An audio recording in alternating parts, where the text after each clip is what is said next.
C'est bien plus qu'un jeu et le titre de l'autobiographie signée Pape Diouf. Pape Diouf est avec nous. Bonsoir, merci beaucoup d'avoir accepté l'invitation de Patrick Cathodic.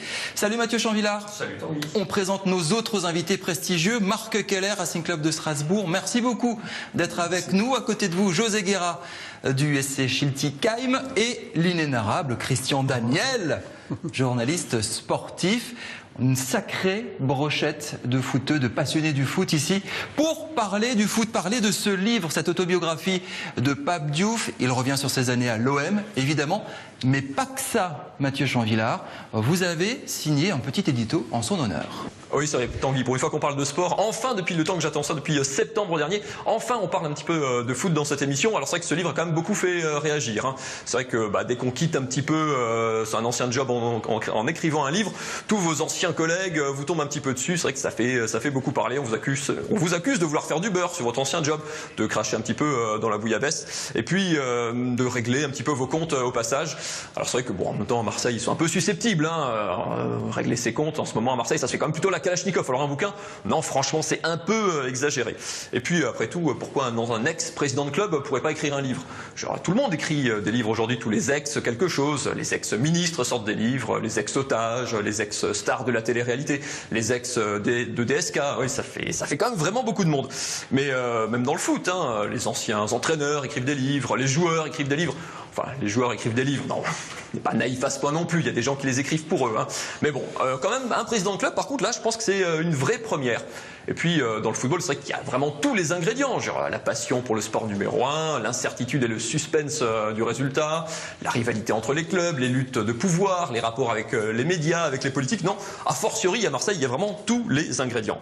Mais c'est vrai que dans ce livre, il y a aussi une vision un petit peu désenchantée du football moderne, hein, un football très business, où on parle plus tellement du jeu, et puis avec des joueurs qui ont de moins en moins de choses à dire, par contre qui ont des égos et des salaires, effectivement, à vous boucher l'entrée du Vieux-Port mieux que l'aurait fait la fameuse sardine. Non, c'est vrai que le monde du foot a un petit peu changé, peut-être pas toujours dans la bonne direction.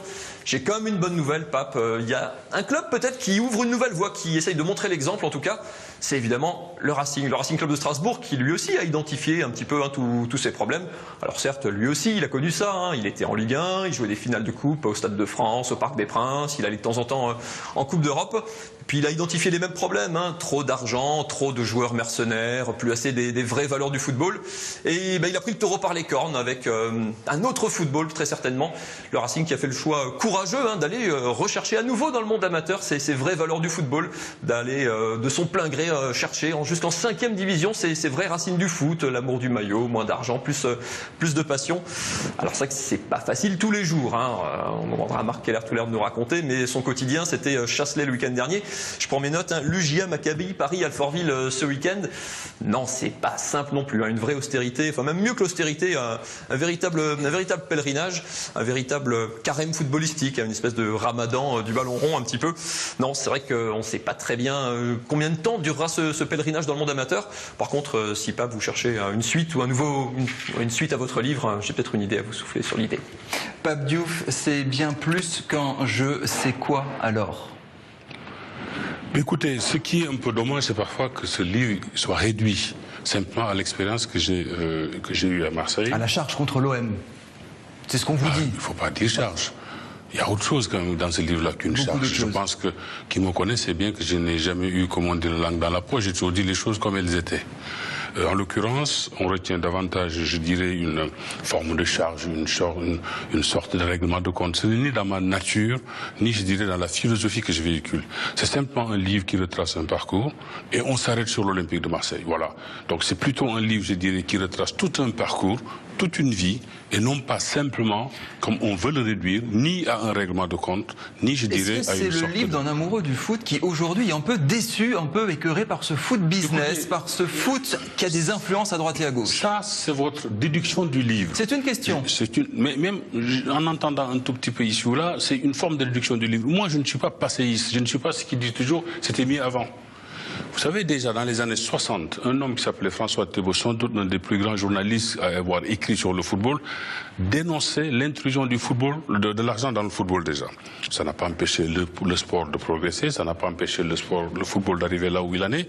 Je dis simplement, il y a évidemment des garde-fous à mettre en place. Il y a des choses sur lesquelles il faut rester attentif. Quand on a introduit, par exemple, les paris dans le sport, cela m'a paru être un danger. Voilà ces choses-là qu'on peut dire. Mais aujourd'hui, ne me présentez pas comme un passéiste, je n'en suis pas un. Ne me présentez pas quelqu'un qui cherche, évidemment, à se graisser sur l'Olympique de Marseille, puisque l'Olympique de Marseille, quand j'y suis allé, je suis sans doute le seul président que l'Olympique de Marseille n'a pas enrichi. Parce que j'ai gagné beaucoup plus d'argent dans ma société avant que je n'en ai gagné à l'Olympique de Marseille. 1. 2. Aujourd'hui, quand évidemment il y a des piaillements offusqués des uns et des autres, que voulez-vous que j'y fasse? Chacun a le droit d'être ridicule. Le ridicule aujourd'hui ne porte plus à conséquence ni à préjudice. Christian Daniel, journaliste sportif, comment vous prenez ce bouquin, Pape Diouf, et puis ces petites charges contre le foot business aujourd'hui, cette vision du foot? C'est une vision que je ne reconnais plus. J'ai vécu pendant 40 ans un grand amour avec le monde du football en général, le Racing en particulier, et je crois qu'au fil des années, je pense pas que là j'y sois pour quelque chose, ça a été le désamour est venu petit à petit. Il se passe tellement de choses. L'argent prend une telle importance il y a tellement d'affaires, que ce soit Paris, que ce soit Marseille, que on arrive à saturation. On a envie de se retrouver vers un football, vers quelque chose de plus simple, vers quelque chose de plus naïf, vers quelque chose de valeurs avant, c'est ça? Retrouver les valeurs du foot? Les valeurs, on ne va pas dire qu'auparavant c'était le paradis. Moi j'ai connu l'Olympique de Marseille avec Marcel Leclerc.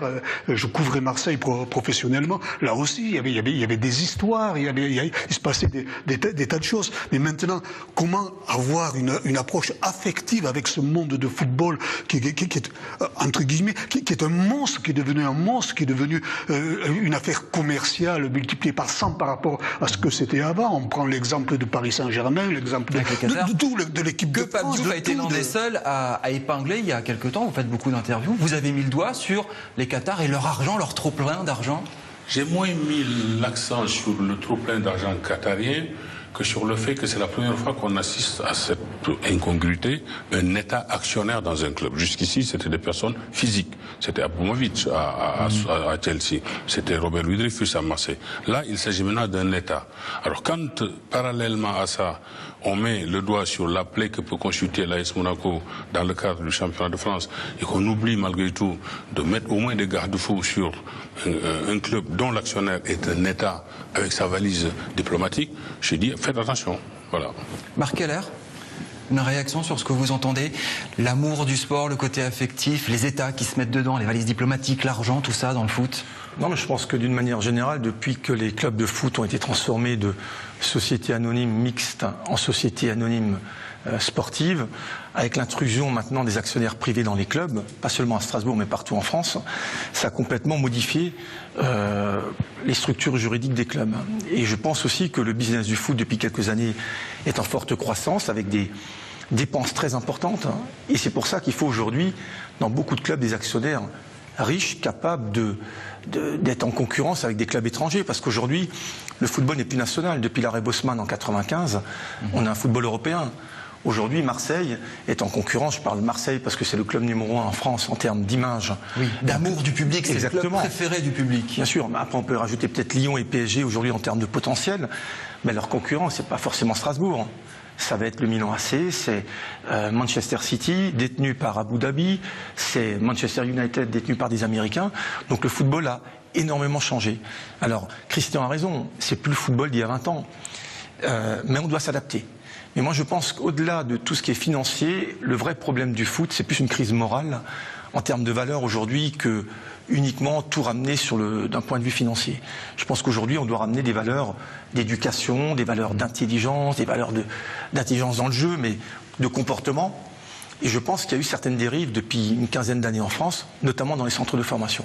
Et là, José, justement, quand on entend dire pédagogie, formation, vous êtes au SC Chili, vous avez beaucoup de jeunes en face de vous, vous avez ces problèmes d'explication de pédagogie du foot, de retour sur ses valeurs, ses fondamentaux?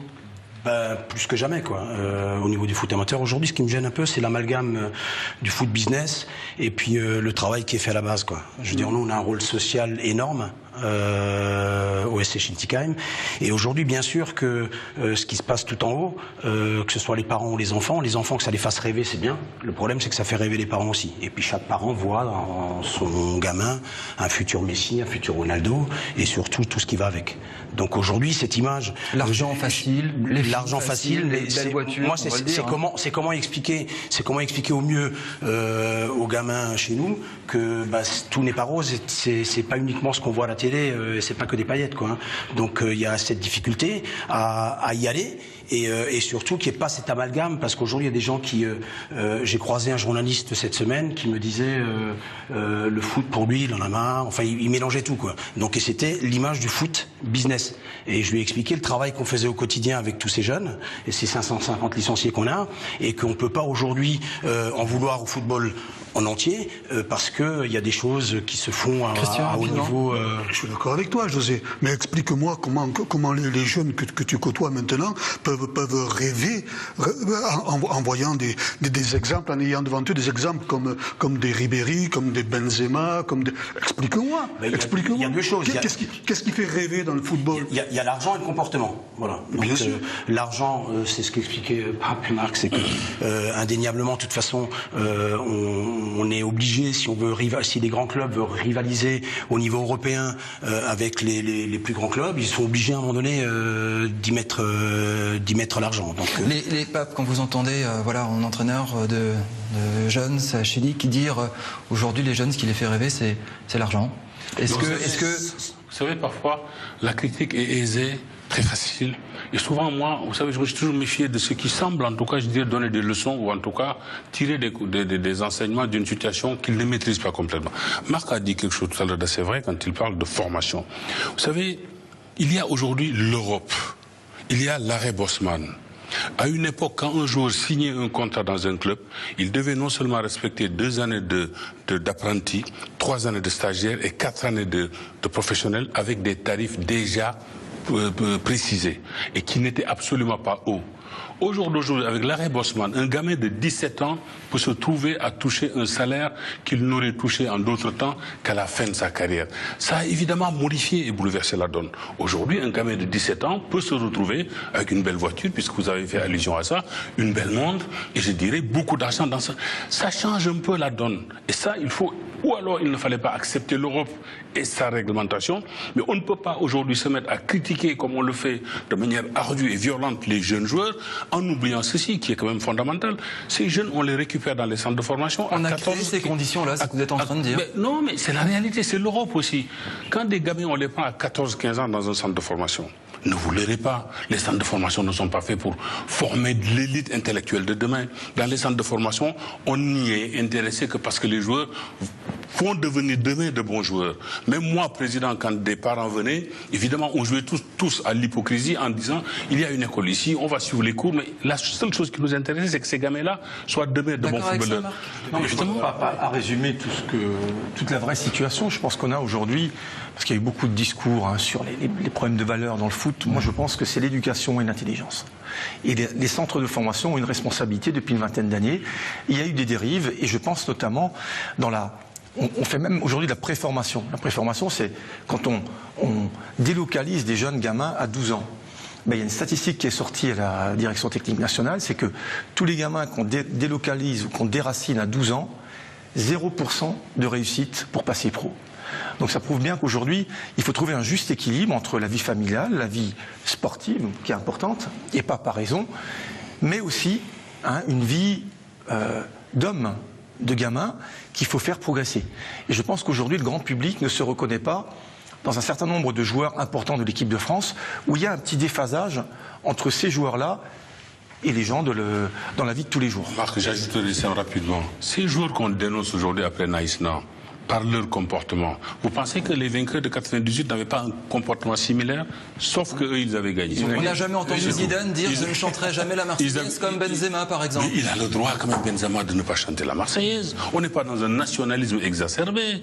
Pourquoi faut-il chanter la Marseillaise pour donner l'impression de quoi? On est libre de ne pas la chanter. On a le droit, le nationalisme m'a toujours gêné. On a le droit de ne pas la chanter, mais on n'a pas le droit de dire « je ne veux pas chanter la Marseillaise ». Non, il n'a pas dit « je ne veux pas ». Il a dit « moi, simplement, je ne chante pas la Marseillaise ». Mais il a le droit. droit.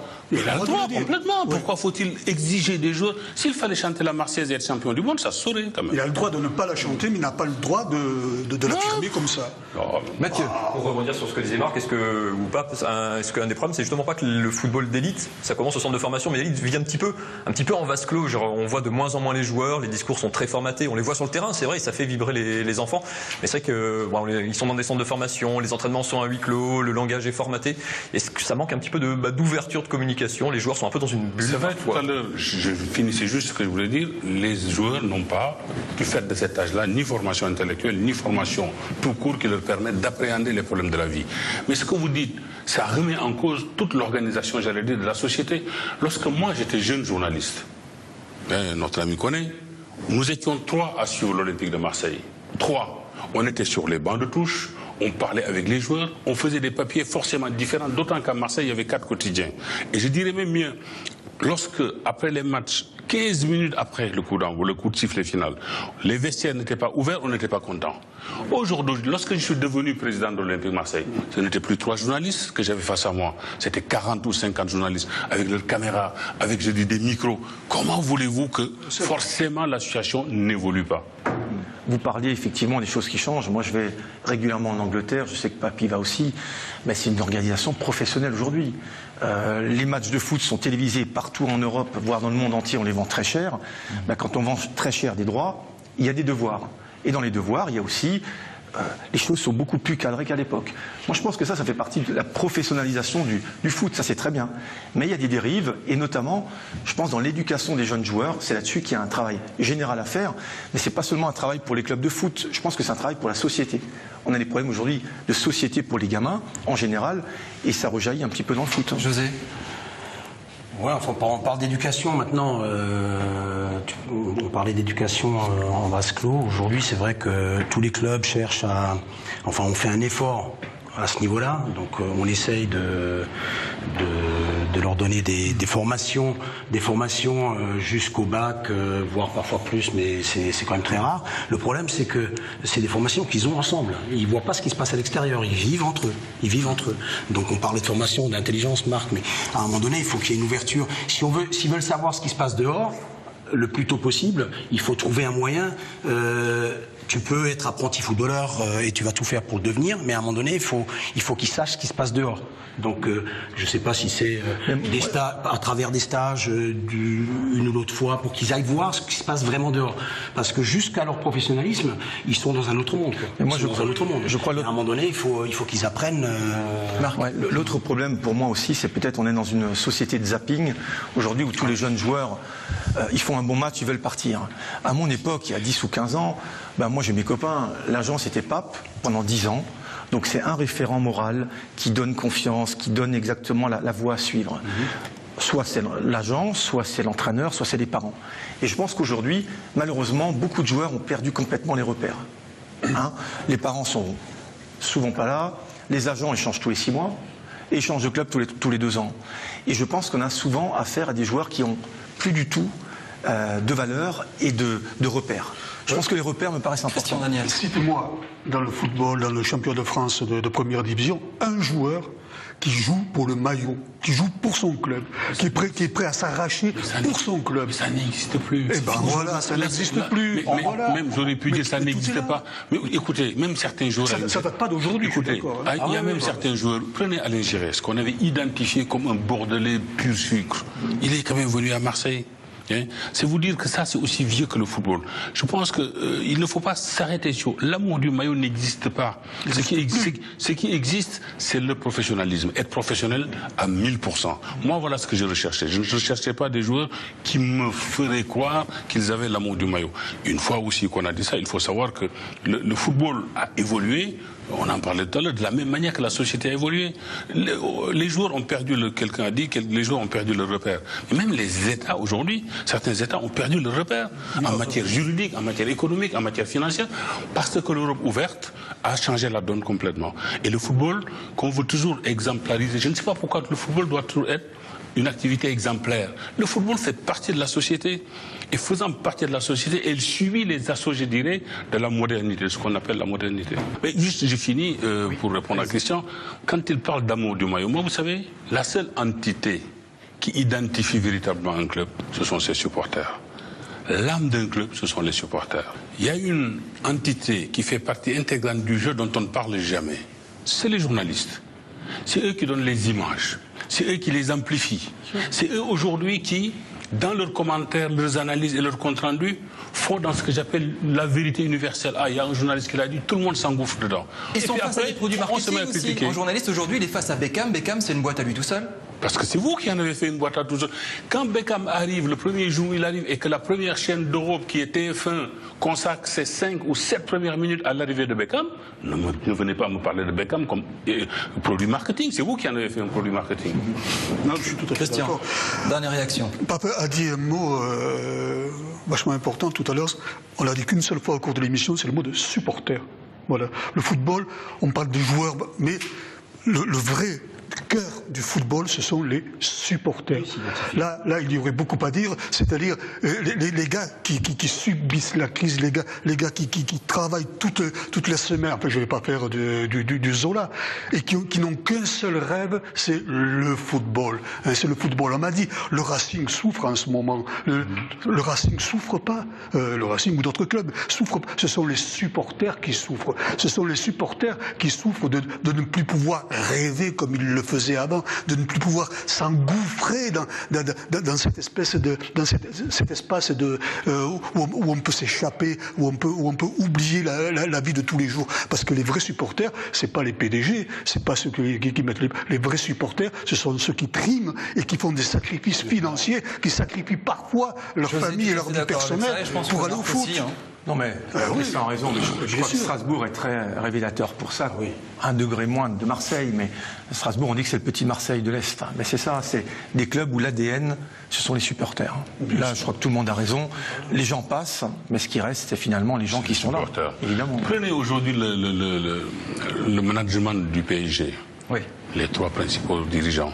Vous les prenez. Vous les mettez à Strasbourg avec le même argent, ou à Marseille ou à Toulouse, ils travailleraient de la même manière, sans émotion. L'émotion ne vient apparemment qu'après. Moi, j'ai été supporter de l'OM avant d'en être le président. Est-ce que l'émotion ne naît pas de la victoire, justement, du PSG ? Non, mais moi, je ne parle pas de cette émotion, je parle seulement de l'émotion à une couleur, l'émotion que provoque une couleur. Moi, j'étais supporter de l'OM avant d'en être le président, bien avant. J'en étais le supporter en étant président. Aujourd'hui, que je ne le suis plus, je suis redevenu un supporter de base. Et je suis le seul ancien président qui continue encore à aller au stade. Marc, dans 20 ans, il ira encore à la Ménon, parce que c'est quand même quelqu'un qui est attaché à ce club-là. Alors que le patron du Qatar, pas forcément. Oh, il va quitter là-bas demain, il va aller à Marseille, il va se faire la même chose. La même chose. Quand je vois Beckham sauter dans la tribune comme un supporter du PSG, alors que 15 jours avant, il ne savait pas où se trouve le Parc des Princes. Pas Paris, mais bon, ça fait rire. Une dernière question, Pape. Je voudrais parler du foot africain, des jeunes africains. Vous avez été agent de joueur, vous en avez défendu beaucoup. Est-ce qu'aujourd'hui, on les considère à leur juste valeur sur l'échiquier ? C'est le football africain aujourd'hui qui vit un paradoxe. C'est-à-dire une nation africaine qui n'est pas en quart de finale de la Coupe du Monde, ça paraît incongru. Pourquoi ? Pourquoi pas ? Il fallait. Jusque-là, les Africains ne dépassaient jamais le stade, j'allais dire, des préliminaires. Cependant, localement, les championnats n'existent plus, les compétitions locales n'existent plus. Le public a complètement déserté. Donc il y a ce paradoxe que le football africain vit. On semble avoir progressé au niveau des équipes nationales, mais localement, les équipes ne valent plus rien. Est-ce que le joueur africain aujourd'hui est considéré au moment de l'achat? Sans doute pas. Mais ça, les clubs sont comme des États, ils n'ont que des intérêts. Mais quand le joueur africain, dans une équipe, dans un club, semble, ou en tout cas passe pour être le meilleur, il est payé à sa juste valeur. Marc ? Il a tout dit, hein, notamment sur le rôle du football africain. Sachez que Pape Diouf, que moi je connais maintenant depuis une vingtaine d'années, a beaucoup fait pour les jeunes. Et je dois dire, quand moi j'étais dirigeant de Strasbourg à l'époque, quand Pape était agent puis président, c'est une des personnes qui était toujours droite dans les négociations. Et je me souviens, hein, on a vendu à l'époque sur le bateau d'Egon d'ailleurs, tu te souviens, hein, Pape, on a vendu Mamadou Niang, le fameux Mamadou Niang. On l'a vendu à Marseille. Bien sûr qu'on était triste, hein, mais on ne pouvait pas refuser parce que malheureusement le joueur voulait partir et Marseille c'était le plus grand club français. Ça s'est passé d'une manière vraiment magnifique. Et je trouve que le football a besoin d'avoir aussi des dirigeants, des agents, des entraîneurs, mais de manière générale des gens autour qui ont une certaine philosophie avec des vraies valeurs. Et je pense que Pape a bien représenté le football que moi je vois en tous les cas pour l'avenir. Pape Diouf, c'est bien plus qu'un jeu chez Grasset. Merci beaucoup d'être venu ici et grâce à la librairie Kléber de Strasbourg, on les salue. Merci Marc, merci José, merci Christian. Revenez quand vous voulez nous parler foot, évidemment, avec Mathieu.